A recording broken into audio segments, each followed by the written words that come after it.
وأزواجه أمهات المؤمنين وذريته وأهل بيته وأصحابه أجمعين كما صلي على سيدنا إبراهيم وعلى آل سيدنا إبراهيم إنه حميد مجيد۔ اللہ تعالی نے جیسے نماز فرض کی ہے اور سال میں ایک مہینہ روزے رکھنا رمضان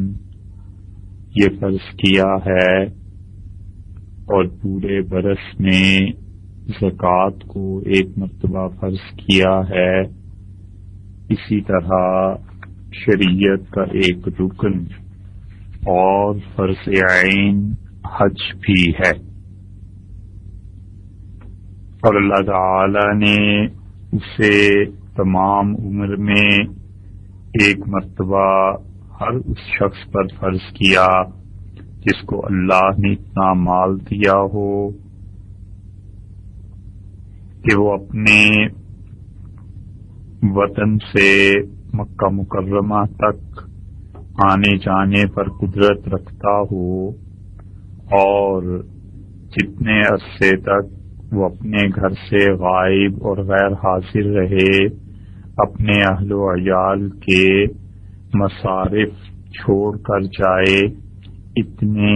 اچھی طرح سے کہ انہیں اس کے بعد مانگنے کی ضرورت پیش نہ آئے۔ اور حج کے اس فرض ہونے کی وجہ اور حج کی فرضیت قرآن پاک سے بھی ثابت ہے، اور اللہ تعالی نے یہ ارشاد فرمایا ہے سورہ آل عمران میں، بلکہ سورہ بقرہ میں تیسرے پارے کے چوتھے پارے کے آغاز میں سورہ آل عمران میں وَلِلَّهِ عَلَى النَّاسِ حِجُّ الْبَيْتِ مَنِ اسْتَطَاعَ إِلَيْهِ سَبِيلًا وَمَنْ كَفَرَ فَإِنَّ اللَّهَ غَنِيٌّ عَنِ الْعَالَمِينَ۔ اور اللہ تعالی نے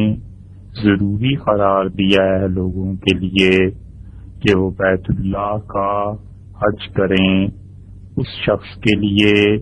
جس کو یہاں آنے کی استطاعت ہو، اور جو کوئی بھی انکار کرے گا فإن اللہ غنی عن العالمین، تو اللہ تعالی تمام جہانوں سے بے نیاز ہے، یعنی حج اگر کرے گا تو اس کا نفع اسے پہنچے گا، اور اگر حج نہیں کرے گا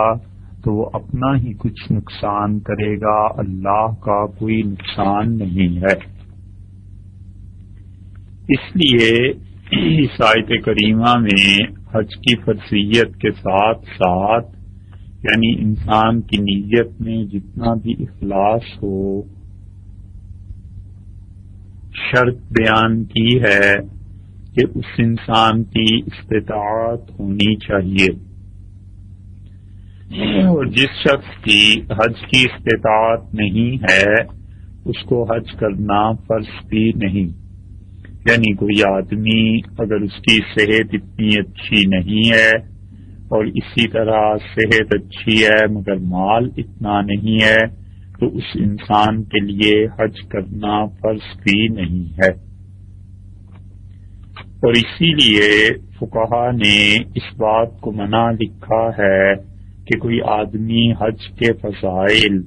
اور حج کی باتیں عام لوگوں کے سامنے بیان کرے اور اپنے وہاں جانے کا اور ایسے انداز سے ذکر کرے کہ لوگوں میں حج کرنے کا شوق پیدا ہو جائے، تو پھر اس کا نقصان یہ ہوگا کہ ممکن ہے کوئی آدمی جس میں حج میں جانے کی شرائط پوری نہ ہوں اور وہ قرض وغیرہ لینے پہ مجبور ہو جائے یا وہ اس ترغیب میں آ جائے، تو مکروہ ہے ان لوگوں کے سامنے حج کا بیان کرنا جن لوگوں میں استطاعت نہیں ہے۔ اور ایسی طرح حج کے مسائل بیان کرنا کہ لوگوں کو اس کی فرضیت کا پتہ چلے اور لوگ اللہ کے گھر میں حاضری دیں یا انہیں مسائل کا علم ہو جائے کہ اگر حج کرنے جائیں تو ان حج کے مسائل پہلے سے سیکھ کے جائیں کہ بیان کرنا نہ صرف جائز بلکہ مستحب ہے۔ اللہ کی وہ مخلوق جو وہاں جا کر ان مسائل پر عمل کرے گی، بولنے والے کو، بتانے والے کو، کہنے والے کو اور سنانے والے سب کو اس کا ثواب ملے گا۔ اور حضور اقدس صلی اللہ علیہ وسلم چونکہ اللہ تعالی نے معلم بنا کر دنیا میں ان کو مبعوث فرمایا تھا اور تعلیم دینا امت کو ان کے بنیادی فرائض میں شامل تھا، اس لیے ایک فرض یہ بھی بنتا ہے کہ جو لوگ مسائل کو جانتے ہوں وہ ان مسائل کا بیان کریں، اور جو چیز لوگوں پہ فرض ہو گئی ہو اس کے مسائل بر وقت بیان کیے جائیں تاکہ لوگ اپنی عبادت کو بچائیں قبل اس کے کہ ان کی عبادت غیر شرعی مسائل کی نظر ہو جائے یا ان کی عبادت خراب ہو جائے یا ان کی عبادت فرض اور سنت کی ادائیگی نہ کرنے کی وجہ سے بالکل منعقد نہ ہو یا یہ کہ ثواب میں کمی آ جائے، تو اس لیے بہتر یہ ہے کہ انسان اس موقع پر اور جن لوگوں کو اس کی ضرورت ہو ان کے لیے مسائل بیان کرے۔ حج کی فرضیت کا انکار کفر ہے، اور جو باوجود حج پر قدرت رکھنے کے حج نہ کرے اور مر جائے تو وہ کفار کے مشابہ ہے۔ حضور اقدس صلی اللہ علیہ وسلم نے ارشاد فرمایا، جو امیر المومنین سیدنا علی رضی اللہ عنہ کی روایت میں آتا ہے کہ آپ نے ارشاد فرمایا، جو شخص سواری کا کرایہ یا سواری جس کے پاس اپنی ہو اور راستے میں جو اخراجات پیش آتے ہیں اس انسان کے پاس ہوں اور وہ بیت اللہ تک پہنچ سکتا ہو اور پھر بھی اس نے حج نہیں کیا تو وہ یہودی ہو کر مرے، عیسائی ہو کر مرے، کوئی فرق نہیں پڑتا، وہ مسلمان ہو کے نہیں مرا۔ اس لیے اللہ تعالی کا ارشاد ہے کہ وَلِلَّهِ عَلَى النَّاسِ حِجُّ الْبَيْتِ، اور لوگوں کے لیے یہ ضروری ہے کہ وہ خدا کے گھر کا حج کریں۔ من استطاع الیہ سبیلا، ہر وہ شخص جو اللہ کے گھر پہنچنے کی صحت بھی رکھتا ہو اور اس کے ساتھ ساتھ اتنا مال بھی ہو، تو قرآن پاک سے حج کا کرنا فرض ثابت ہوتا ہے۔ اسی طرح حج کی فرضیت حدیث سے بھی ثابت ہے، جیسے یہ حدیث آپ نے سنی کہ رسول اللہ صلی اللہ علیہ وسلم نے کتنی سخت بات ارشاد فرمائی ہے کہ اگر کوئی آدمی حج کی استطاعت کے باوجود نہ کرے تو یہودی ہو کر مرے یا عیسائی ہو کر مرے، ارشاد فرمایا اس امت میں سے ہو کر نہیں مرا۔ اسی طرح حج کی فرضیت حدیث سے بھی ثابت ہے، اور رسول اللہ صلی اللہ علیہ وسلم نے اس ایک حدیث کے علاوہ اور بھی بہت سی چیزیں بیان کی۔ مسلم کی روایت میں آتا ہے کہ حضرت ابو سعید رضی اللہ عنہ نے کہا کہ ہم میں رسول اللہ صلی اللہ علیہ وسلم کھڑے ہوئے اور آپ نے ایک خطبہ دیا اور ارشاد فرمایا کہ ان اللہ قد فرض علیکم الحج، لوگو اللہ نے تم پر حج کو ضروری قرار دیا، فحجوا، سو اس لیے تم حج جو فرض ہے اس کو کرو۔ حضرت عبداللہ ابن عمر رضی اللہ عنہ کی روایت میں، اور یہ حدیث تو اتنی جگہ آئی ہے، اس کا مضمون اتنا متواتر ہو گیا ہے کہ عام طور پہ تمام مسلمان سے جانتے ہیں کہ رسول اللہ صلی اللہ علیہ وسلم نے فرمایا اسلام کی جو عمارت ہے اس کے 5 ستون ہیں، اور ان میں سے پہلا ستون یہ ہے کہ وہ لا الہ الا اللہ کا اقرار کرے، اور رسول اللہ صلی اللہ علیہ وسلم کی عبدیت اور رسالت کی گواہی دے، اور دوسری چیز ارشاد فرمائی کہ نماز کو قائم کرے، اور تیسری بات ارشاد فرمائی کہ وہ زکوٰۃ دے، چوتھی بات ارشاد فرمائی کہ وہ رمضان کے روزے رکھے، اور پانچویں بات یہ ارشاد فرمائی کہ اللہ کے گھر کا حج کرے۔ تو یہ 5 چیزیں اسلام کے بنیادیں ہیں، حتیٰ کہ صحیح بخاری میں آتا ہے خثعم قبیلے کی ایک خاتون حاضر ہوئی رسول اللہ صلی اللہ علیہ وسلم کی خدمت مبارکہ میں اور عرض کیا کہ اللہ کے رسول، اللہ نے لوگوں پر حج کو فرض کیا ہے کہ لوگ اس کے گھر حاضری دیں، اور میرے والد شیخاً کبیرہ، بہت بڑھاپا ہو گیا ہے ان پہ، اور وہ سواری پر جم کر نہیں بیٹھ سکتے، تو حج عن، کیا میں اپنے والد کی طرف سے حج کر سکتی ہوں؟ تو رسول اللہ صلی اللہ علیہ وسلم نے فرمایا کہ نعم، ہاں آپ اپنے والد کی طرف سے حج کر سکتی ہیں۔ حضور اقدس صلی اللہ علیہ وسلم کے ارشادات کو جب آدمی ترجمہ کرے تو ادب اور احترام کے ساتھ ترجمہ کرنا چاہیے۔ کبھی کبھی غفلت ہو ہی جاتی ہے، لیکن عادت اس کی نہیں بنانی چاہیے، اس لیے کہ رسول اللہ صلی اللہ علیہ وسلم لوگوں سے عزت احترام سے ہی پیش آتے تھے، ایسی زبان استعمال نہیں فرماتے تھے جو زبان عام طور پر دیہاتی لوگ استعمال کرتے ہیں کہ کسی کے مرتبے کا خیال نہیں کرتے۔ تو حضرت صلی اللہ علیہ وسلم نے فرمایا کہ جی ہاں، آپ اپنے والد کی طرف سے حج کر سکتی ہیں۔ اور حج کی فرضیت اجماع سے بھی ثابت ہے۔ علامہ طاسانی رحمۃ اللہ علیہ نے بدائع میں، شامی نے رد المختار میں جو در مختار کی شرح ہے، اور دیگر سب حضرات نے امت کا اجماع اس بات پر نقل کیا ہے کہ حج کا کرنا فرض ہے، اور ایک مرتبہ پوری زندگی میں اس انسان کے لیے جس میں حج کے شرائط پائے جاتے ہیں، اور حج کی شرائط بہت سی ہیں اور اس کا بیان آگے کو آتا ہے۔ حج کے مسائل کا بیان کرنا اس لیے بھی ضروری ہے کہ لوگ اس سے تعلیم حاصل کریں اور جا کے اس کے مطابق حج کریں، اور حج کے مسائل کا بیان کرنا اس وقت ضروری ہے جب لوگ حج کے لیے جا رہے ہوں، حج کے لیے روانہ ہو رہے ہوں۔ یہ بڑی بری عادت اور رسم ہے کہ جب مکہ مکرمہ میں حج ہو رہا ہوتا ہے تو اس وقت لوگ ہمارے ملک میں، پاکستان میں جمعے کی تقریروں میں حج کے مسائل بیان کرتے ہیں۔ بھئی اس تقریر کا آخر فائدہ کیا؟ اور بہت سے لوگ بڑی عید جب اس میں تقریر کرتے ہیں تو اس میں حج کے مسائل بیان کرتے ہیں۔ ارے بھئی جو آپ کے سامنے بیٹھے ہیں ان لوگوں کو اب حج کے مسائل سکھانے کا کیا فائدہ ہے؟ حج کے مسائل تو سکھانے چاہیے تھے رمضان کے بعد، شوال کے بعد، ذوالقعدہ میں سکھانے چاہیے تھے، شوال کے آخر پر جب حج کی فلائٹس چلنا شروع ہوتی ہیں اس سے پہلے یا اس کے قریب سکھانے چاہیے تھے،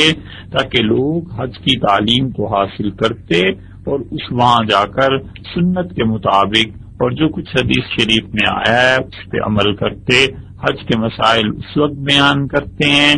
جیسے جبکہ حج وہاں ہو رہا ہوتا ہے، اور بیان وہاں کرتے ہیں جہاں ان چیزوں کی ضرورت نہیں۔ لوگ جو آتے ہیں جمعے میں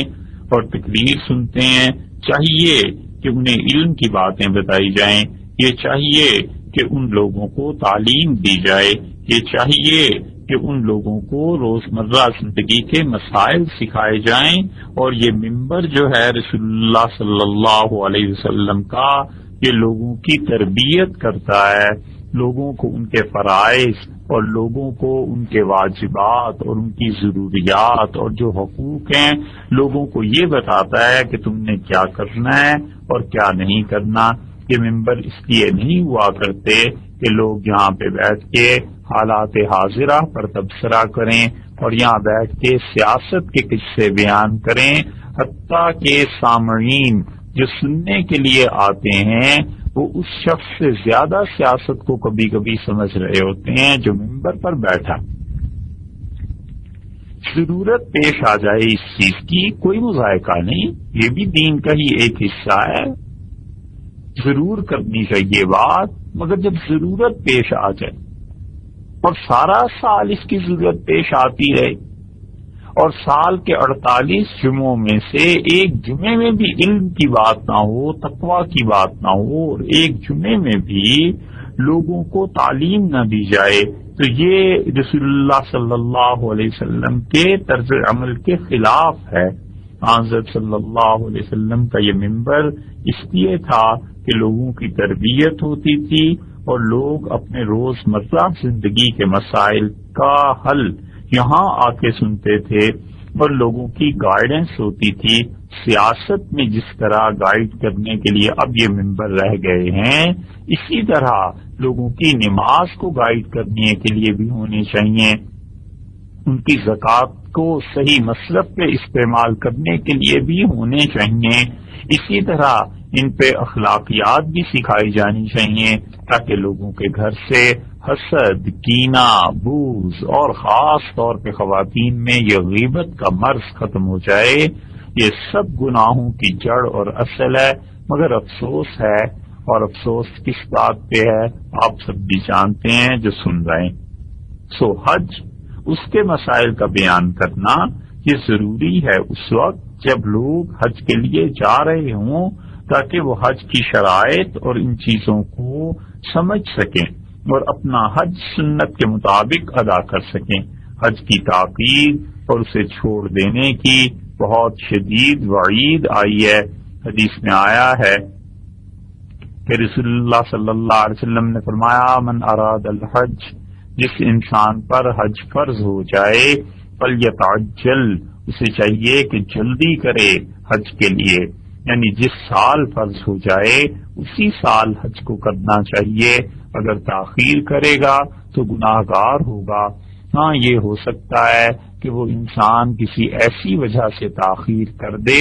جو وجہ واقعی شرعاً قابل اعتبار ہے،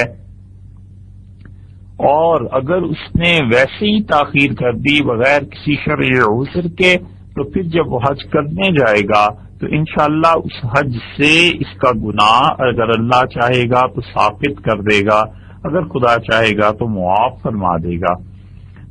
جیسے حضور اقدس صلی اللہ علیہ وسلم پر حج فرض ہو گیا تھا جب آپ مدینہ منورہ میں تھے فتح مکہ کے بعد، لیکن رسول اللہ صلی اللہ علیہ وسلم نے 9 ہجری کو حج نہیں کیا، 10 ہجری کو تشریف لے گئے، 8 اور 9 کے جو 2 سال آپ نے چھوڑ دیے ہیں۔ یہ حنفی فقہا کی دلیل ہے جو کہتے ہیں کہ شرعاً اگر کوئی عذر پیش آ جائے تو پھر مکہ مکرمہ میں داخلہ اگر نہ ہو سکے تو اس پہ حج فرض نہیں رہتا، جب بھی حالات ٹھیک ہوں پھر وہ حج کرے گا۔ اور یہ حضور اقدس صلی اللہ علیہ وسلم کے اپنے فعل سے بھی ثابت ہوتا ہے کہ انہوں نے 2 سال حج کو مؤخر فرما دیا اور پھر تیسرے برس جا کے حج کیا، کیونکہ 8 ہجری اور 9 ہجری کا جو حج تھا اس میں کافر اور مسلمان سب لوگ جمع تھے، 8 میں تو زیادہ تھے اور 9 میں اس سے کم ہو گئے تھے مشرک، اور 10 ذی الحج سے پہلے رسول اللہ صلی اللہ علیہ وسلم نے بلکہ 9 میں ہی یہ اعلان کروا دیا تھا کہ آئندہ برس کوئی مشرک حج کے لیے نہیں آ سکے گا اور کوئی بھی بغیر لباس کے خدا کے گھر میں حاضری نہیں دے سکے گا۔ تو یہ وجہیں تھیں، یہ وجوہ تھیں جس کی وجہ سے رسول اللہ صلی اللہ علیہ وسلم نے ان وجوہ کی بنیاد پر حج کو 2 سال مؤخر کیا۔ تو اس کی یہ جو ارشاد فرمایا ہے کہ فلیتعجل، اسے چاہیے کہ جلدی کرے، تو مطلب اگر کوئی شرعی عذر نہیں ہے تو پھر انسان کو چاہیے کہ حج اسی سال کر لے جس سال اس پر فرض ہوا ہے، اور اس مسئلے کی تفصیل آگے کو آ رہی۔ حضرت ابو امامہ رضی اللہ عنہ کی روایت داروی میں آئی ہے کہ رسول اللہ صلی اللہ علیہ وسلم نے فرمایا، جس آدمی کو کسی ضروری چیز نے یا ظالم بادشاہ نے یا شدید مرض ہو گیا، اس نے حج سے روک دیا تو ٹھیک، اور اگر کوئی شرعن ضرورت بھی نہیں ہے، بادشاہ حکمران ظالم نہیں ہے، یعنی ایسے ظالم جو حج پہ جانے پہ پابندی لگا دیں. ویسے تو ظالم حکمران اب بھی ہیں، پہلے بھی ہوتے تھے، اب بھی تھوڑا ظلم ہو رہا ہے، یہ سب ظالم لوگ ہوتے ہی ہیں، لیکن وہ جو حج پہ جانے میں رکاوٹ بنا دے اس ظالم کا ذکر فرمایا ہے رسول اللہ صلی اللہ علیہ وسلم نے. یا ایسا شدید مرض جس نے حج پر جانے سے انسان کو روک نہیں دیا، تو پھر وہ آدمی اگر حج پر نہیں جاتا اور مر جائے تو ارشاد فرمایا کہ انشاء یہودین او نصرانین فلیمت، وہ پھر عیسائی ہو کر مرے، یہودی ہو کر مرے، اس امت میں سے نہیں مرے. اللہ کی پناہ مانگنی چاہیے. کس قدر سخت وعید ہے رسول اللہ صلی اللہ علیہ وسلم نے ان لوگوں کو جن پر حج فرض ہو چکا ہے اور محض سستی، دنیا کی غرضیں اس وجہ سے حج ادا نہیں کرتے. یہ تنبیہ فرما رہے ہیں کہ موت کا تو کسی وقت پتہ نہیں ہے، ایسے نہ ہو موت آ جائے اور تم پھر اسلام کے علاوہ کسی اور دین پر مرو، تمہارا خاتمہ ہی بالخیر نہ ہو. اس لیے جب حج فرض ہو جائے تو تاخیر نہیں کرنی چاہیے، حج کر لینا چاہیے. عمر میں ایک ہی بار تو کرنا ہے. اور حج کی خوبیاں اور فضیلتیں بے شمار ہیں. حدیث میں اتنی چیزیں آئی ہیں کہ ظاہر ہے سب تو بیان کی نہیں جا سکتی. حضرت ابو ہریرہ رضی اللہ عنہ کی روایت میں آتا ہے صحیح بخاری میں کہ رسول اللہ صلی اللہ علیہ وسلم سے عرض کیا گیا کون سا عمل سب سے افضل ہے؟ تو آپ نے فرمایا کہ مجھ پہ اور اللہ تعالیٰ پہ ایمان لانا. پھر عرض کیا گیا اس کے بعد کون سا عمل افضل ہے؟ تو ارشاد فرمایا اللہ کے راستے میں جہاد کرنا. عرض کیا گیا تیسرا عمل اس کے بعد؟ تو رسول اللہ صلی اللہ علیہ وسلم نے فرمایا حج کرنا. اور دوسری روایت میں آتا ہے بخاری شریف میں ہی کہ رسول اللہ صلی اللہ علیہ وسلم نے فرمایا ایک عمرہ دوسرے عمرہ کرنے تک کے گناہوں کا کفارہ ہے جو ان کے درمیان ہوں. اور آپ نے فرمایا رہ گیا حج تو اس کی تو جزا اللہ کے ہاں سوائے جنت کے اور کچھ نہیں. یعنی یہ خوشخبری دی کہ جو انسان حج کرے گا اللہ تعالی اسے جنت میں جگہ دیں گے. اور حج مبرور کے الفاظ بھی رسول اللہ صلی اللہ علیہ وسلم نے ارشاد فرمائے. حج مبرور کا مطلب یہ ہے کہ بعض حضرات کہتے ہیں کہ ایسا حج جس میں ریاکاری نہ ہو، نام و نمود نہ ہو، زیادہ لوگوں کو اطلاع بھی نہ ہو، بس چھپکے سے جائے اور خاموشی سے حج کر کے واپس آ جائے، اور حج سے واپسی پہ وہاں کے حالات، تکالیف، مصائب، پریشانیاں یا خوشی کی چیزیں کچھ بھی بیان نہ کرے، بس چپ رہے تاکہ اس کا حج ریاکاری سے محفوظ رہے. اور بعض حضرات کہتے ہیں کہ ایسا حج ہے جو زندگی کو تبدیل کر دے. آدمی پہلے جن گناہوں میں مبتلا تھا ان گناہوں کو واپسی پر چھوڑ دے، تو اس کا مطلب یہ ہوا کہ یہ حج قبول ہو گیا. حسن بصری رحمۃ اللہ علیہ جو تابعین میں سے تھے وہ کہتے تھے کہ حج کرنے کے بعد دنیا سے دل اٹھنے لگے اور آخرت کی تڑپ پیدا ہو جائے، اللہ کے ساتھ تعلق کو جی چاہنے لگے، تو اس کا مطلب ہے اس شخص کا حج قبول ہو گیا.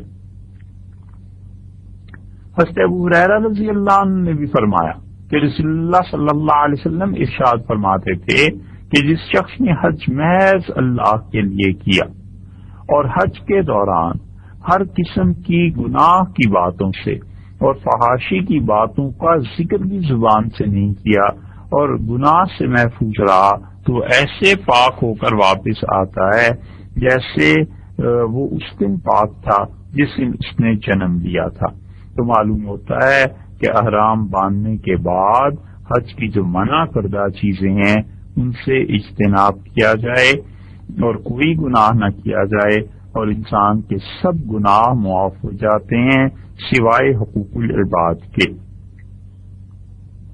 اختلاف اس بات پر ہے فقہا کا کہ صغائر سارے معاف ہو جاتے ہیں یا کبائر بھی معاف ہو جاتے ہیں.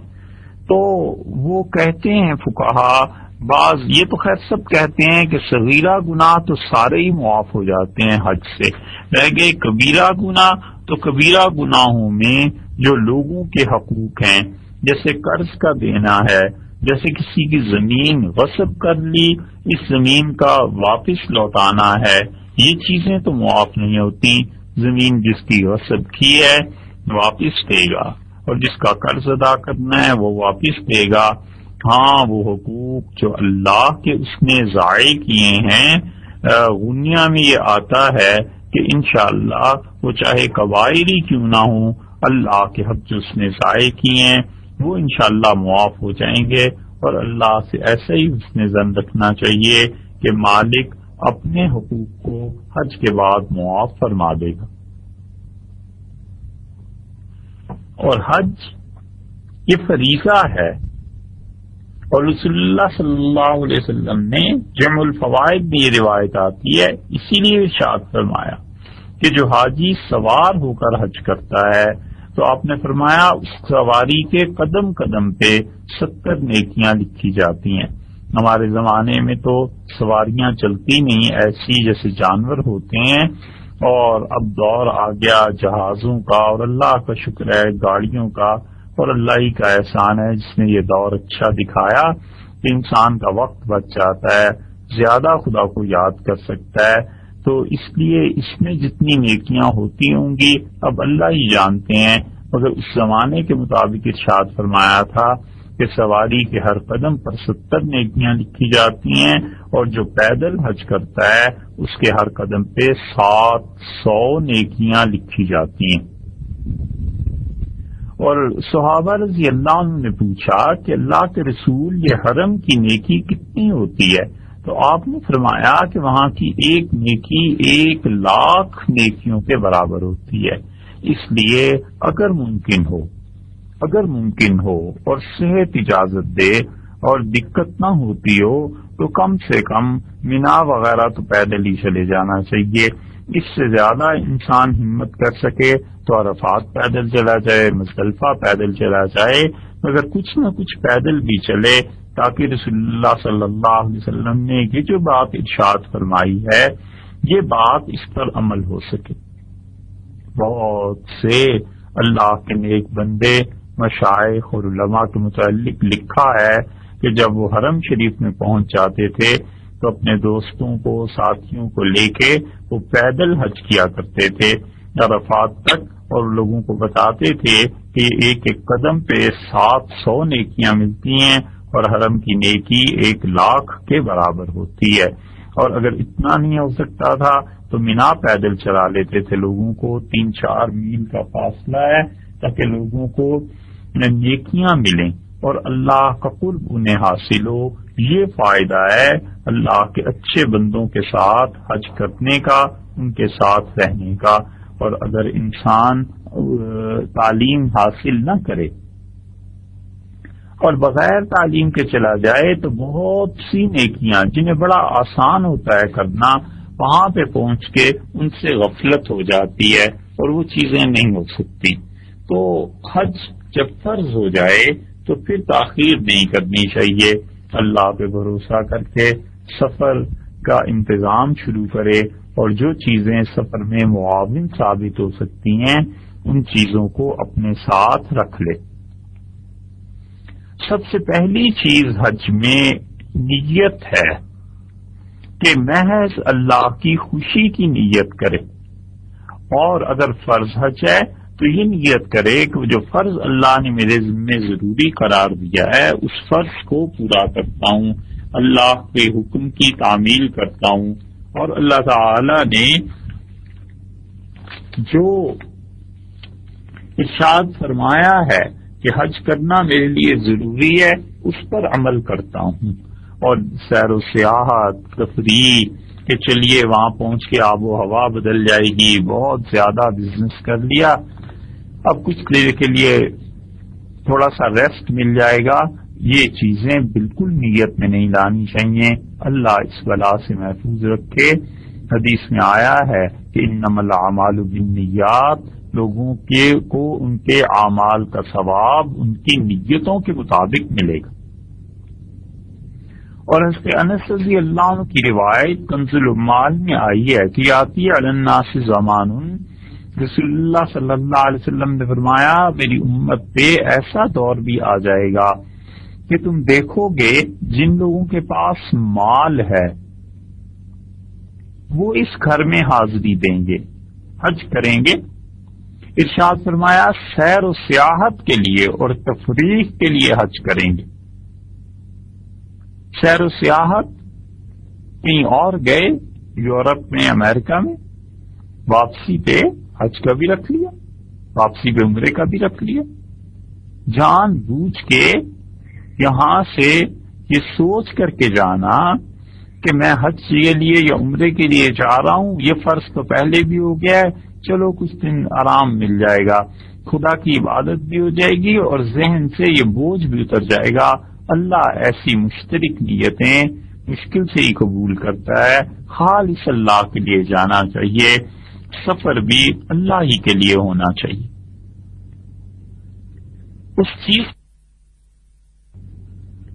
اس چیز کو غالب رکھے، حج کرنا ہو مستقل سفر کرے اگر ہمت ہو، توفیق اللہ تعالی دے، اور اگر ایسی توفیق نہ ہو تو اس کا یہ مطلب بھی نہیں ہے کہ واپسی پہ یورپ سے، امریکہ سے کہیں سے حج کو یا عمرے کو چھوڑ دے، وہ بھی کرے، لیکن اللہ کا حق یہ بنتا ہے کہ خاص طور پر اس کے گھر کے لیے جائے۔ آپ اس کی مثال ایسے سمجھیے جیسے کوئی آدمی کسی سے ملنے جاتا ہے، یہ ہوئی الگ بات، اور کوئی کہتا ہے کہ صاحب گزر رہا تھا سوچا آپ سے بھی مل لیں، تو دوسرے کی انا پر چوٹ پڑتی ہے، اس کو برا لگتا ہی ہے کہ ہم ایسے ہی راستے میں پڑے ہوئے ہیں کہ آپ جا رہا تھا آپ سے بھی مل لیا۔ مستقل سفر کرنا چاہیے تھا ملاقات کے لیے، ایسے ہی حق تعالی شانوں کے گھر میں حاضری کے لیے مستقل سفر کرنا چاہیے۔ یہ تو کوئی بات نہ ہوئی کہ جا تو کہیں اور رہے تھے، راستے میں مکہ مکرمہ پڑ رہا تھا، سوچا یہاں سے بھی ہو جائیں، علیہ باللہ۔ تو رسول اللہ صلی اللہ علیہ وسلم فرمایا میری امت پر ایسا وقت آ جائے گا کہ ان کے مالدار لوگ حج کریں گے، میں سیر و سیاحت کے لیے، تفریح کے لیے، آب و ہوا کے بدلنے کے لیے، اور آپ نے فرمایا ان میں دوسرے طبقے میں ایسے لوگ آ جائیں گے جو تجارت کے لیے حج کریں گے، کہ تجارت کر لی، کتابیں وہاں سے لے آئیں گے، بہت چھپتی ہیں یہاں آ کے بیچ دیں گے، اور بہت سی چیزیں لائی جا سکتی ہیں، رائل فیملی سے تعلق ہوا تو چلیے سونا لے آئیں گے، وہاں سے بے شمار چیزیں یہاں لا کے بیچ دیں گے۔ اور رسول اللہ صلی اللہ علیہ وسلم نے فرمایا میری امت کے فقیر حج کے لیے جائیں گے تاکہ وہ لوگوں سے سوال کریں، وہاں جا کر مانگے۔ سوال کئی طرح کے ہوتے ہیں، چوراہوں پہ بھیک مانگنا یہ بھی سوال ہے، وہاں جا کر تعلقات کو بنانا تاکہ تعلق بنا رہے، اور جا کے وہاں سے ویزے مانگ لیں گے، کسی سے کوئی اور چیز مانگ لیں گے، یہ چیز ہے۔ اور رسول اللہ صلی اللہ علیہ وسلم نے فرمایا علماء آئیں گے اس گھر کے طواف اور حج کے لیے، اور پھر فرمایا کہ للسمعۃ والریا، ریاکاری کے لیے آئیں گے، اس لیے کہ لوگوں میں جا کر مشہور ہو، پتہ چلے کہ حج کر کے آئے ہیں، یہ ارشاد فرمایا۔ کنز العمال میں حضرت انس رضی اللہ عنہ کی روایت میں کہ مالدار لوگ سیر و سیاحت کے لیے، ان کے بعد دوسرے درجے کے لوگ تجارت کے لیے، تیسرے فقیر سوال کرنے کے لیے، اور چوتھے علماء نام اور نمود کے لیے، اس طرح کریں گے۔ حج یہ ہوگا ان کا، علیہ باللہ۔ اس لیے نیت آدمی اپنی صاف کرے کہ اللہ آپ کی خوشی کے لیے حاضری دیتا ہوں، پروردگار آپ کی دی ہوئی توفیق سے ہی یہ حج جو فرض ہو گیا ہے اس کی ادائیگی کی نیت کرتا ہوں، کوئی سیر و سیاحت کے لیے نہیں، تجارت کے لیے نہیں، سوال کے لیے نہیں، اور اللہ اس حج کو ریاکاری سے محفوظ رکھ۔ اور اس کے ساتھ ساتھ یہ دیکھ لے کہ لوگوں کے حقوق کتنے ہیں میرے اوپر. اگر لوگوں کے کچھ حقوق ہیں تو اس کو ادا کرے یا معاف کرائے یا پھر معاملات کو صاف کرے. اگر لوگ مر چکے ہیں تو ان کے ورثاء کو ان کا مال دے، اگرچہ حج نہ کر سکے لیکن اس مال کو پھر دینا ضروری ہے. مثلا ایک آدمی نے 1,00,000 روپیہ کسی کا غصب کر لیا اور 1,00,000 سے اب حج بھی وہ کر سکتا تھا، تو یہ ضروری ہے کہ جن لوگوں کا مال 1,00,000 روپیہ غصب کر لیا ہے انہیں 1,00,000 پہنچائے، اور اگر وہ مر گیا ہے تو اس کے جو وارث باقی ہیں ان کو پہنچائے. یہ نہیں ہو سکتا کہ حج کر رہا ہے اس 1,00,000 سے اللہ کے ہاں یہ حج کرنا فریضہ تو پورا ہو جائے گا لیکن خدا کی ناراضگی کا باعث ہے، کیونکہ لوگوں کے حقوق بہت زیادہ ہیں اور اللہ نے اس کی ادائیگی کے لیے بہت شدت سے لوگوں کو تنبیہ بھی فرمائی ہے اور اس کے ساتھ ساتھ لوگوں کو تلقین کی ہے کہ ان کے حقوق پورے کیے جائیں. اس سلسلے میں کچھ باتیں انشاءاللہ آگے آئیں گی.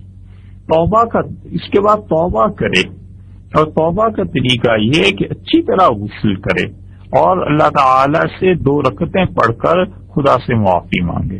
اور جتنا ہو سکے استغفار کرے، عاجزی سے کام لے. اگر رونا اور گڑ گڑانا ہو تو بہت ہی اچھا ہے، نہ ہو سکے کوئی حرج نہیں ہے، اپنے اختیار میں نہیں، بار بار خدا سے اپنے گناہوں کی معافی مانگے، اس لیے کہ یہ سفر اتنا مبارک ہے جس کے ایک ایک قدم پہ اللہ کی رحمتیں نازل ہوتی ہیں. تو اللہ تعالی سے توبہ کرتا رہے. حدیث میں بھی دعا آئی ہے اور جگہ پہ بھی رسول اللہ صلی اللہ علیہ وسلم یہ سکھاتے تھے، صحابہ کرام رضی اللہ عنہ سکھاتے تھے. اس میں سے بعض الفاظ یہ بھی ہیں جیسے کہ ارشاد فرمایا کہ اللہم انی اتوب الیک، اے پروردگار میں اپنے تمام گناہوں سے توبہ کرتا ہوں، منہا ان تمام گناہوں سے جو کی ہیں، لا ارجع الیہا ابدا، میں کبھی بھی اللہ جس حد تک ہو سکا یہ گناہ آئندہ نہیں کروں گا. اللہم انی اتوب الیک منہا لا ارجع الیہا ابدا، اللہم مغفرتک اوسع من ذنبی، اللہ آپ کی رحمت اور آپ کی مغفرت اور اللہ آپ کی بخشش یقیناً میرے گناہوں کے مقابلے میں بہت وسیع ہے. وَرَحْمَتُكَ أَرْجَعُ عِنْدِي مِنْ عَمَلِي، اور اے اللہ جو میرا عمل ہے مجھے اس پر کوئی اعتماد نہیں ہے، پروردگار تیری رحمت پہ بھروسہ کیے ہوئے ہوں، تیری رحمت پر بھروسہ کرتا ہوں. تو توبہ کرے اچھی طرح سے اور چاہے یہی الفاظ پڑھ لے کہ اللہم انی اتوب الیک منہا لا ارجع الیہا ابدا،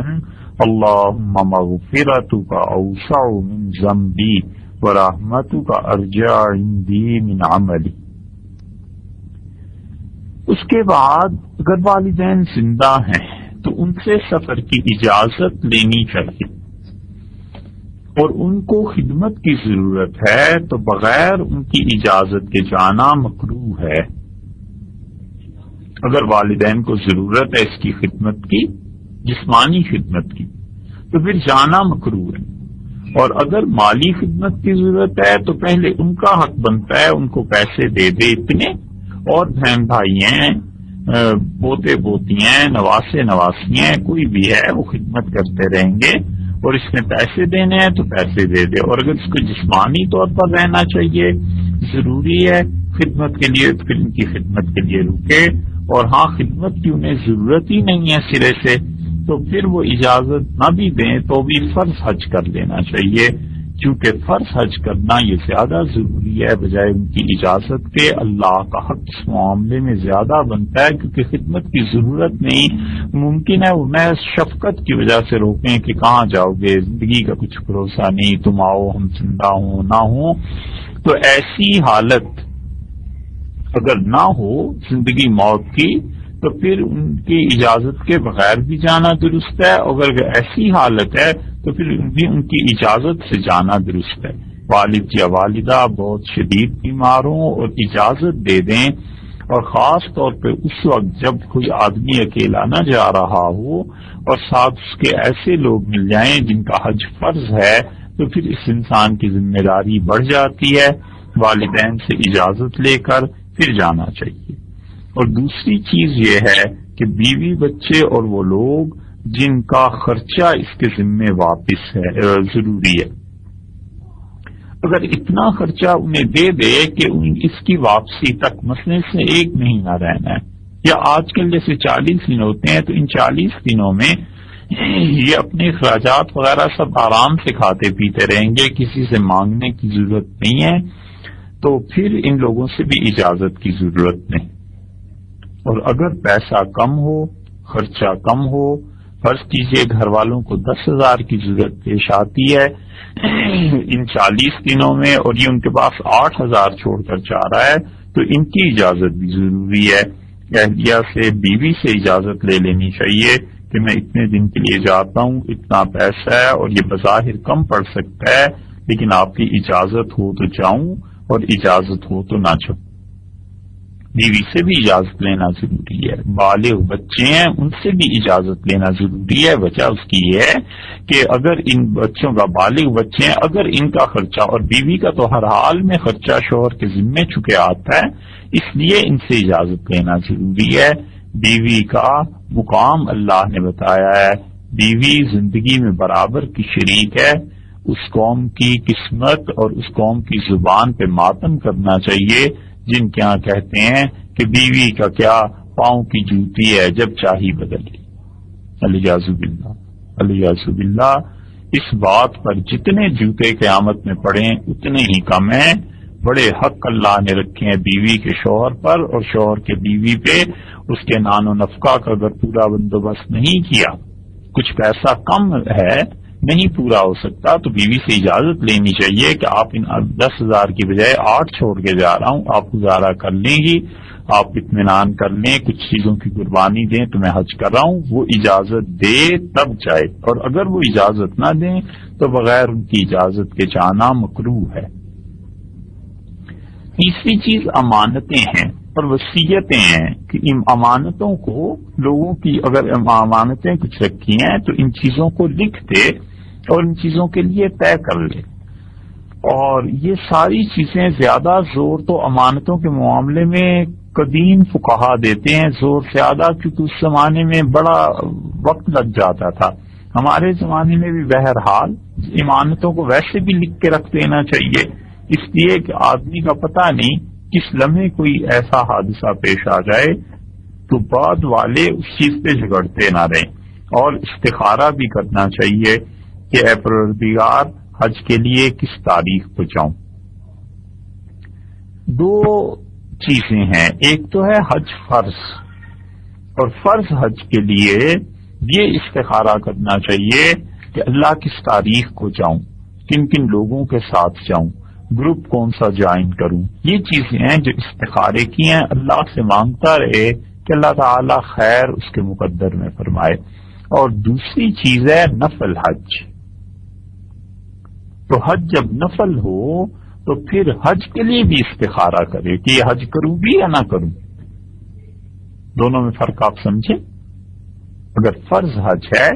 تو پھر یہ استخارہ نہیں کرنا کہ حج کروں یا نہ کروں، حج تو کرنا ہی کرنا ہے، فرض جو ہے۔ اور اگر نفل حج ہے تو استخارہ کرنا چاہیے کہ اللہ یہ حج کروں نفل، یا یہ پیسے کسی اور کام میں صرف کر دوں۔ پروردگار میں حج کروں، یا اللہ یہاں اس محلے میں تیرے بندے کچھ رہتے ہیں جن پہ قرض بہت ہو گیا ہے، اور 1 لاکھ اگر میں 2 آدمیوں کو دے دوں تو 2 آدمیوں کا قرض اتر جائے گا، خدا بندہ یہ کروں یا یہ کروں۔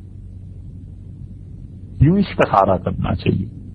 اگر نفل حج کر رہا ہے تو یہ استخارہ کرنا چاہیے کہ اللہ یہ کام کروں، یا اے اللہ 1 لاکھ روپیہ مسجد میں جو لوگ نماز پڑھنے آتے ہیں، مسجد میں سردی گرمی کا بندوبست نہیں ہے، اور مسجد کے ذمے قرضہ ہو گیا ہے، خدایا اس مسجد میں ہیٹر لگوا دوں، اس مسجد میں AC لگوا دوں تاکہ لوگ اطمینان سے تیری عبادت کریں۔ یہ زیادہ ضروری ہے کہ یہ ضروری ہے کہ میں حج کر لوں، نفل ہے حج، اور ادھر یہ چیز ہے کس چیز کو ترجیح دوں۔ ایسی چیز جب نفل حج ہو جائے تو خود حج کے لیے بھی استخارہ کرنا چاہیے کہ کیا چیز اللہ کو خوش کرنے والی ہے، کیا چیز اللہ کو راضی کرنے والی ہے۔ یہ جو دین ہے یہ اپنی خواہشات کی تسکین کا نام نہیں۔ اللہ نے اور اس کے رسول صلی اللہ علیہ وسلم نے ایک منظم زندگی سکھائی ہے، ڈسپلنڈ لائف ہے۔ ایسے تھوڑی ہے کہ جو جی میں آیا بس کر لیا۔ حضرت عمر رضی اللہ عنہ نے اپنے صاحبزادے کو دیکھا تھا گوشت کا بڑا ٹکڑا لے کے گھر جا رہے تھے، تو حضرت عمر رضی اللہ عنہ نے کہا کہ خیریت آج کچھ مہمان وغیرہ ہیں، اتنا گوشت لے جا رہے ہو؟ انہوں نے عرض کیا کہ حضرت جی میں یہ آئی کہ گوشت لاتے ہیں۔ تو حضرت عمر رضی اللہ عنہ کا سبحان اللہ، کیا کوئی کام کرنے کے لیے بس یہ دلیل کافی ہے کہ تمہارے دل میں آئی اور تم نے اٹھ کے کام کر لیا؟ اور ارشاد فرمایا ہفتے میں 2 مرتبہ سے زیادہ گوشت نہ کھایا کرو، دل سخت ہو جاتا ہے۔ حضرت عمر رضی اللہ عنہ نے اپنے صاحبزادے سے کہا تھا، امیر المومنین رضی اللہ عنہ حیات ہوتے زندہ تو وہ دیکھتے کہ اب تو مسلمان جب تک ہفتے میں 2 چھوڑ 21 مرتبہ گوشت نہ کھا لے، اور 14 مرتبہ تو کھانا ہی ہے، روزانہ 2 مرتبہ دوپہر اور شام کو تو کھانا ہی ہے، اور وہ بس چلے اس کا تو ناشتے میں بھی گوشت صحیح ناشتہ کیا کرے، تو 21 مرتبہ جب تک نہ کھا لے اس کو چین نہیں۔ ایسا ہے نا۔ اور اس کے ساتھ ساتھ بے فکری ہے جو اصل مرض ہے، پرواہ نہیں معاشرہ کدھر جا رہا ہے، لوگوں کی حالت کیا ہو رہی ہے، لوگ کس طرح ترس رہے ہیں اپنی ضروریات زندگی کو، اور ان کو نفل حج کی پڑی ہوئی۔ تو نفل حج کے لیے یاد رکھیے استخارہ کرے حج کے لیے بھی کہ اللہ حج کروں گی یا نہ کروں۔ ہاں 4 سال گزر جائیں پھر کر لے۔ حدیث میں دوسری جگہ آیا ہے، رسول اللہ صلی اللہ علیہ وسلم نے فرمایا کسی آدمی کو اللہ نے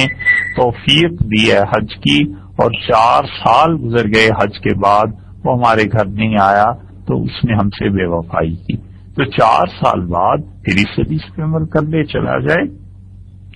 اور حج کے مصارف جہاں تک ہو سکے ممکن ہو حلال کا روپیہ ہونا چاہیے، حرام مال سے حج قبول نہیں ہوتا، اگرچہ فرض ثابت ہو جاتا ہے۔ ہیروئن کا مال، رشوت کا مال، اسمگلنگ کا مال، اور اسی طرح دھوکہ، فراڈ، اس طرح کے مال، عوام کا غصب کیا ہوا مال، سیاستدان اور حکمران جو عوام پر جبراً اپنی حکومت مسلط کر کے پیسے ان کے ٹیکس کے نام سے لے کے اور پھر اس سے اپنے حج اور عمرے کی خواہشات بھی کرتے ہیں، اور ایسے ایسے ظالم بھی جو ہر سال 27ویں کو پہنچ جاتے تھے لوگوں کے مال پہ، لوگوں سے لیے ہوئے ٹیکس پہ اور لوگوں سے لیے ہوئے پیسے پہ۔ اس سے بچنا چاہیے۔ ڈر ہے کہ اللہ کے یہاں قبولیت تو کیا ہوگی، جوتے پڑیں گے ان سارے کاموں کے عوض میں کہ پیسہ کسی کا اور خواہشات اپنے ذاتی مال سے کرے،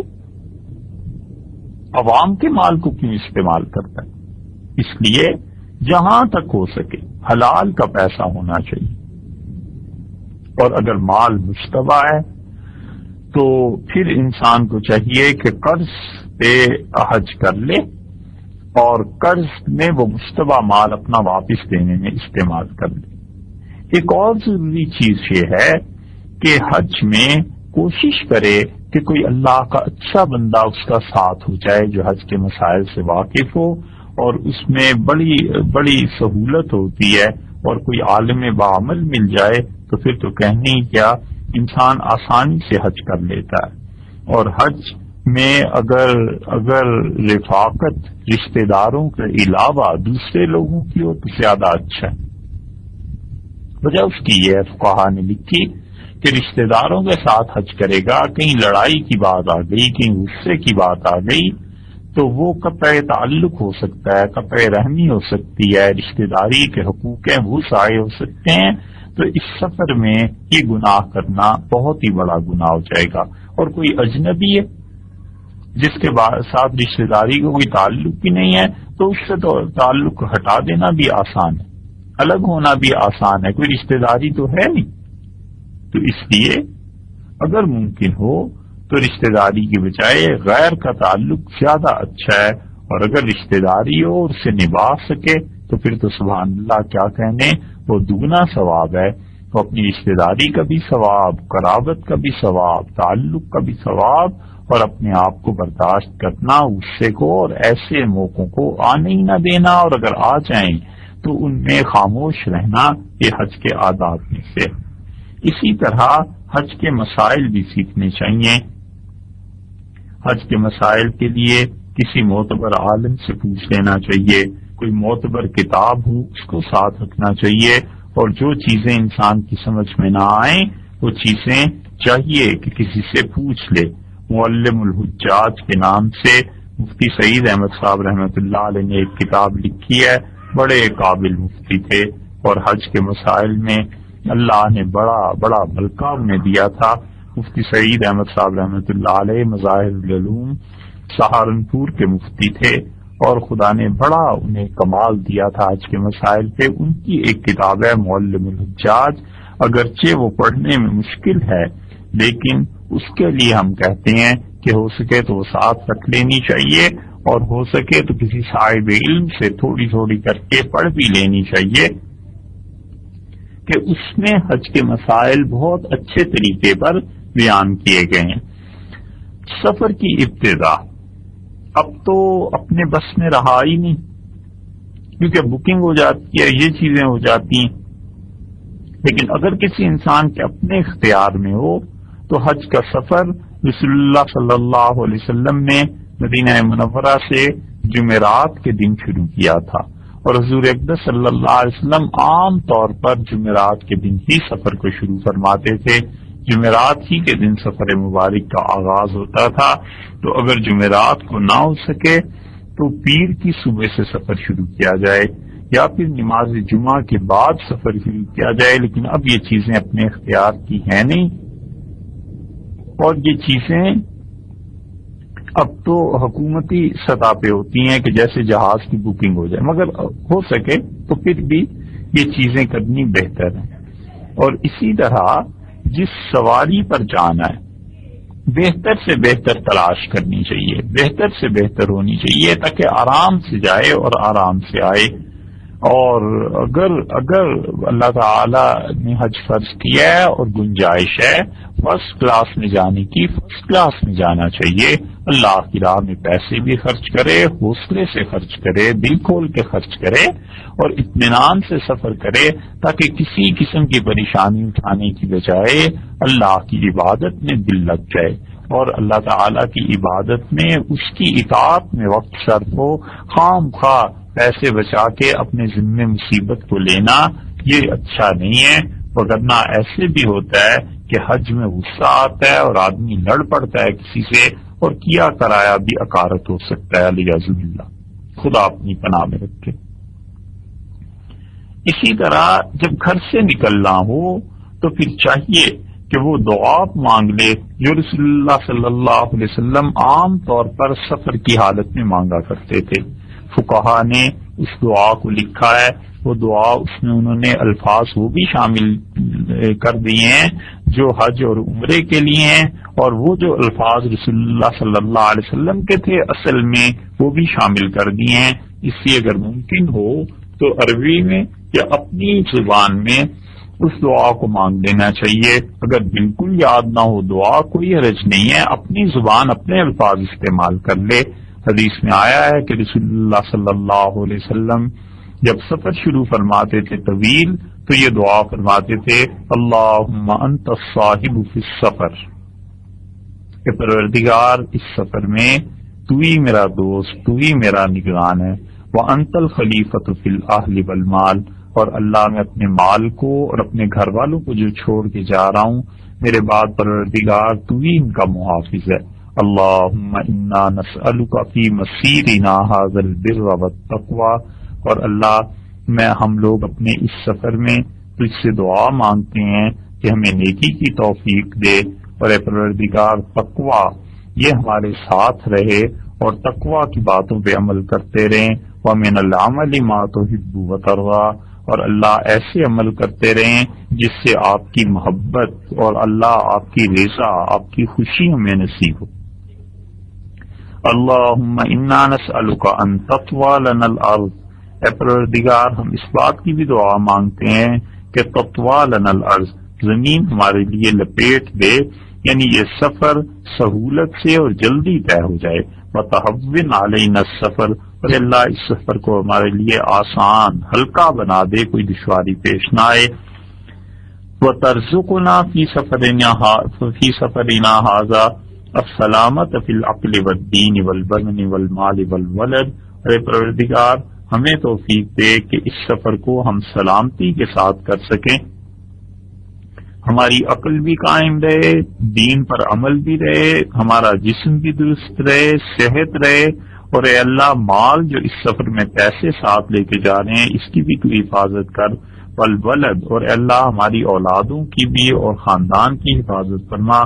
وتبلغنا حج بیتک الحرام، اور اے اللہ اس سفر میں ہمیں اپنے گھر کی حاضری اس کی توفیق دے کہ ہم تیرے گھر کی حاضری بھی دے دیں، حج بھی کر لیں، وزیارت نبی علیہ افضل الصلاۃ والسلام، اور تیرے رسول صلی اللہ علیہ وسلم کے روضہ مبارک کی زیارت بھی پروردگار کر لیں، اللہ اس کی توفیق دے، یعنی صحت، مال، یہ سب چیزیں پروردگار اتنی زیادہ ساتھ رہیں کہ ہم یہ سارے جتنی تیری عبادت ہے یہ اچھی طرح کر سکیں۔ اللہم انی لم اخرج اشرا، اے اللہ میں اس نیت سے گھر سے نہیں نکلا کہ کوئی دنیا میں شر پھیلاؤں، ولا بطرا، اور اے اللہ نہ ہی مغرور اور تکبر سے نکلا ہوں، ولا ریا ولا سمعہ، اور اے اللہ اس وجہ سے بھی نہیں سفر کر رہا کہ کوئی ریاکاری اس میں آ جائے، اور اللہ نہ اس وجہ سے سفر کرتا ہوں کہ لوگ اس سفر پہ میری تعریف کریں، بل خرجت اتقاء سخطک، اے اللہ اس لیے یہ سفر اختیار کرتا ہوں تاکہ تیرے غصے سے بچوں، تو نے جو حج فرض کیا ہے اگر نہیں کروں گا تو اللہ تو ناراض ہوگا، اس سے بچنا چاہتا ہوں، وابتغاء مرضاتک، اے اللہ اس لیے سفر کر رہا ہوں کہ تم اس سے راضی رہے، وقضاء لفرضک، اور اللہ کی چیز فرض ہے وہ پوری ہو جائے، واتباعا لسنت نبیک محمد صلی اللہ علیہ وسلم، اور اے اللہ اس لیے کہ رسول اللہ صلی اللہ علیہ وسلم نے جو سنت تھی ان کو پورا کر سکوں کہ وہ بھی تیرے گھر حاضری کے لیے آئے تھے، وشوقا الی لقائک، اور اے اللہ اسی طرح میں چاہتا ہوں کہ تجھ سے ملاقات کی جو تڑپ میرے دل میں ہے اس تڑپ کو سکون ملے، تیرے گھر میں حاضری دوں، اللہم فتقبل ذالک، اے پروردگار میری اس دعا کو، اس حج کو یا عمرے کو یا اس سفر کو جو کر رہا ہوں قبول فرما لے، وصلی علی اشرف عبادک سیدنا محمد، اور ہمارے آقا و مولا حضرت محمد صلی اللہ علیہ وسلم پر اور ان کی آل پر، وصحبہ الطیبین الطاہرین اجمعین، اللہ ان سب پر اپنی سلامتی، اپنا فضل، اپنی رحمتیں نازل فرما۔ اس دعا کے بعد اگر یہ عربی میں کر لے تو بھی ٹھیک ہے، عربی میں نہ پڑھ سکے تو بھی اپنے الفاظ میں دعا مانگ لے، کوئی حرج نہیں ہے۔ اس دعا کے بعد وہ گھر سے نکلے اور جو سفر کے لیے کام کرنے ہیں ان کاموں کو کرے، اور یہ خیال رکھنا چاہیے کہ خاص طور پہ جس حد تک ہو سکے اپنے سفر کی زیادہ اطلاع دور دراز تک نہیں دینی چاہیے، اطمینان سے آدمی جائے تاکہ سفر جو ہے وہ ریاکاری سے محفوظ رہے۔ یہ دعا جو ہے اس کا کچھ حصہ ایسا ہے جو حدیث میں حضور اکرم صلی اللہ علیہ وسلم نے ارشاد فرمایا ہے اور اس کو بھی پڑھ دیا ہے، اور کچھ حصہ ایسا ہے جو فقہا نے اپنی طرف سے لکھا ہے، اور ان کا اپنی طرف سے لکھنے کا مطلب یہ ہے کہ لوگوں کو عام طور پہ یہ چیزیں یاد نہیں رہتی، تو ساری کی ساری چیزیں اس میں پوری ہو جائیں۔ اس کے ساتھ ساتھ جو ضروری مسائل اب سفر میں پیش آئیں گے، ایک یہ ہے کہ سفر میں نماز کا اہتمام کرنا چاہیے۔ حج کے سفر میں نماز کا اہتمام کریں، ایک فرض حج کی ادائیگی کرنی ہے، روزانہ کے 5 فرض یہ چھوڑ دے تو کیا فائدہ اس حج کا؟ حتیٰ کہ نفل حج تو اور خطرناک ہے کہ حج تو نفل ہے اور فرض جو نماز تھی وہ چھوڑ دی، عمرہ سنت ہے، اور رمضان میں چلے جاتے ہیں جہازوں کے جہاز بھر کے اور پرواہ نہیں ہوتی، ہوٹل میں گئے جا کے سو گئے، فجر کی نماز قضا ہو گئی، وہ فجر کی نماز گھر پہ مسجد میں سنت کے مطابق ادا کرتا، یہ اس عمرے سے زیادہ ثواب تھا۔ جو عمرے پہ گیا ہے اور فرض نماز کو ضائع کر دیا، چاہے قضا بھی کر لے، قضا پڑھ لے اس کی، لیکن فرض نماز جو ضائع کر دی یہ کوئی تھوڑا سا نقصان؟ ایک فرض کی ادائیگی کرنی ہے حج کی، اور روزانہ کے 5 فرض ضائع کر دینا یہ کون سی نیکی ہے؟ اس لیے نماز کو بغیر عذر کے، بغیر شدید عذر کے قضا کرنا سخت گناہ ہے۔ ابو القاسم رحمۃ اللہ علیہ جو بہت بڑے مشائخ میں سے تھے، بزرگوں میں سے تھے، کہتے تھے کہ اگر کوئی آدمی اللہ کی راہ میں جہاد کرے اور جہاد کی وجہ سے ایک نماز کو ضائع کر دے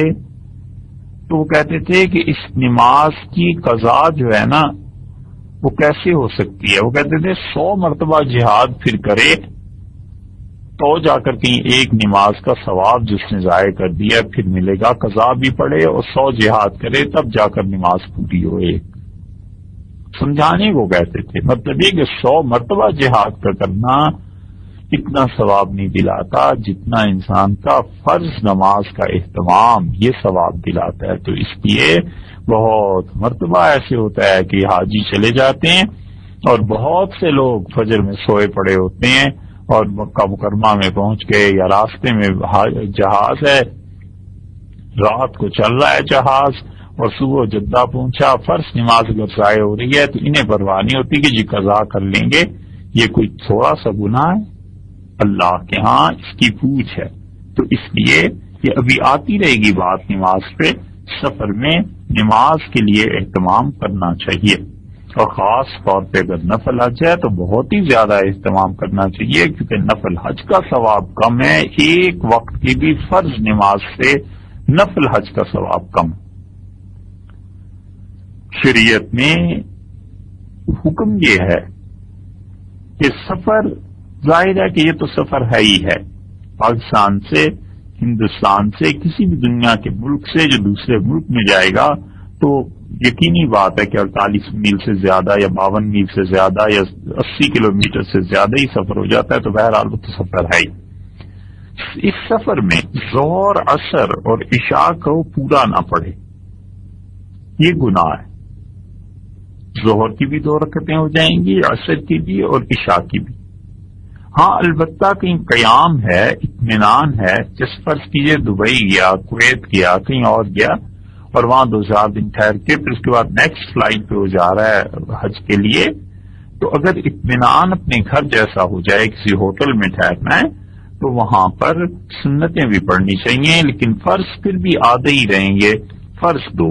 ایک مغرب کی نماز پوری پڑھے یعنی 3 فرض،